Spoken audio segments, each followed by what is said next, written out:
بسم اللہ الرحمن الرحیم۔ بس پہاڑی علاقے سے گزر رہی تھی، اچانک بجلی چمکی، بس کے قریب آئی اور واپس چلی گئی۔ بس آگے بڑھتی رہی، آدھ گھنٹے بعد بجلی دوبارہ آئی، بس کے پچھلے حصے کی طرف لپکی لیکن واپس چلی گئی۔ بس آگے بڑھتی رہی، بجلی ایک بار پھر آئی، وہ اس بار دائیں سائڈ پر حملہ آور ہوئی لیکن تیسری بار بھی واپس لوٹ گئی۔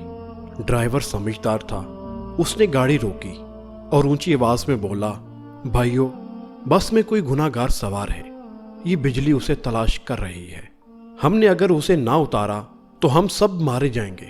بس میں سراسیمگی پھیل گئی اور تمام مسافر ایک دوسرے کو شک کی نظروں سے دیکھنے لگے۔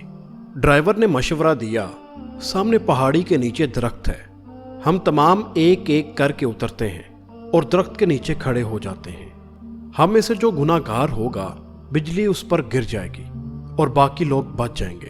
یہ تجویز قابل عمل تھی۔ تمام مسافروں نے اتفاق کیا۔ ڈرائیور سب سے پہلے اترا اور دوڑ کر درخت کے نیچے کھڑا ہو گیا۔ بجلی آسمان پر چمکتی رہی لیکن وہ ڈرائیور کی طرف نہیں آئی، وہ بس میں واپس چلا گیا۔ دوسرا مسافر اترا اور درخت کے نیچے کھڑا ہو گیا، بجلی نے اس کی طرف بھی توجہ نہیں دی۔ تیسرا مسافر بھی بچ گیا۔ یوں مسافر آتے رہے، درخت کے نیچے کھڑے ہوتے رہے اور واپس جاتے رہے، یہاں تک کہ صرف ایک مسافر بچ گیا۔ یہ گندا مجہول سا مسافر تھا، کنڈکٹر نے اسے ترس کھا کر بس میں سوار کر لیا تھا۔ مسافروں نے اسے برا بھلا کہنا شروع کر دیا۔ لوگوں کا کہنا تھا، ہم تمہاری وجہ سے موت کے منہ پر بیٹھے ہیں، تم فوراً بس سے اتر جاؤ۔ وہ اس سے ان کے گناہوں کی تفصیل بھی پوچھ رہے تھے، جن کی وجہ سے ایک اذیت ناک موت ان کی منتظر تھی۔ وہ مسافر اترنے کے لیے تیار نہیں تھا لیکن لوگ اسے ہر قیمت پر بس سے اتارنا چاہتے تھے۔ مسافروں نے پہلے اسے برا بھلا کہہ کر اترنے کا حکم دیا، پھر اسے پیار سے سمجھایا اور آخر میں اسے گھسیٹ کر اتارنے لگے۔ وہ کبھی کسی سیٹ کی پشت پکڑ لیتا، کبھی کسی راڈ کے ساتھ لپٹ جاتا تھا اور کبھی دروازے کو جھپا مار لیتا تھا، لیکن لوگ باز نہ آئے۔ انہوں نے اسے زبردستی گھسیٹ کر اتار دیا۔ ڈرائیور نے بس چلا دی۔ بس جو ہی گناہ گار سے چند میٹر آگے گئی، دھاڑ کی آواز آئی، بجلی بس پر گری اور تمام مسافر چند لمحوں میں جل کر بھسم ہو گئے۔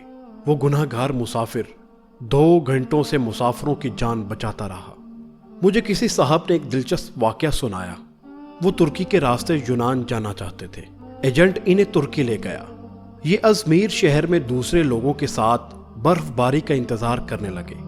سردیاں یورپ میں داخلے کا بہترین وقت ہوتا تھا، برف کی وجہ سے سیکیورٹی اہلکار مورچوں میں دب جاتے تھے، بارڈر پر گشت رک جاتا تھا۔ ایجنٹ لوگوں کو کشتیوں میں سوار کرتے تھے اور انہیں یونان کے کسی ساحل پر اتار دیتے تھے۔ یہ ایجنٹوں کی عام پریکٹس تھی۔ اس صاحب نے بتایا، ہم ترکی میں ایجنٹ کے ڈیرے پر پڑے تھے، ہمارے ساتھ گجرانوالا کا ایک گندا سا لڑکا تھا، وہ نہاتا بھی نہیں تھا اور دانت بھی صاف نہیں کرتا تھا، اس سے خوفناک بو آتی تھی، تمام لوگ اس سے پرہیز کرتے تھے۔ ہم لوگ دسمبر میں کشتی میں سوار ہوئے، ہم میں سے کوئی شخص اس لڑکے کو ساتھ نہیں لے جانا چاہتا تھا۔ ہم نے اسے روکنے کی کوشش کی لیکن وہ رونا شروع ہو گیا۔ ایجنٹ کے پاس وقت کم تھا، چنانچہ اس نے اسے ٹھڈا مار کر کشتی میں پھینک دیا۔ کشتی جب یونان کی حدود میں داخل ہوئی تو کوسٹ گارڈ ایکٹیو تھے۔ یونان کو شاید ہماری کشتی کی مخبری ہو گئی۔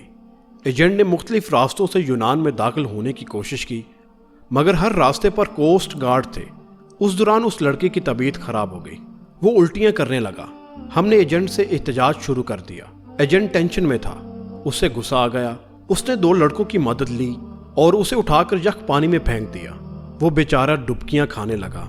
ہم آگے نکل گئے۔ ہم ابھی آدھ کلومیٹر آگے گئے تھے، ہم پر فائرنگ شروع ہو گئی۔ ایجنٹ نے کشتی موڑنے کی کوشش کی، کشتی اپنا توازن برقرار نہ رکھ سکی اور وہ پانی میں الٹ گئی۔ ہم سب پانی میں ڈبکیاں کھانے لگے۔ میں نے خود کو سردی، پانی اور خوف کے حوالے کر دیا۔ میری آنکھ کھلی تو میں ہسپتال میں تھا۔ مجھے عملے نے بتایا کشتی میں سوار تمام لوگ مر چکے ہیں، صرف 2 لوگ بچے ہیں۔ میں نے دوسرے شخص کے بارے میں پوچھا، ڈاکٹر نے میرے بیڈ کا پردہ ہٹا دیا۔ دوسرے بیڈ پر وہی لڑکا لیٹا تھا جسے ہم نے اپنے ہاتھوں سے سمندر میں پھینکا تھا۔ سمندر کی لہریں اسے دھکیل کر ساحل تک لے آئی تھیں۔ مجھے کوسٹ گارڈ نے بچا لیا تھا، جبکہ باقی لوگ گولیوں کا نشانہ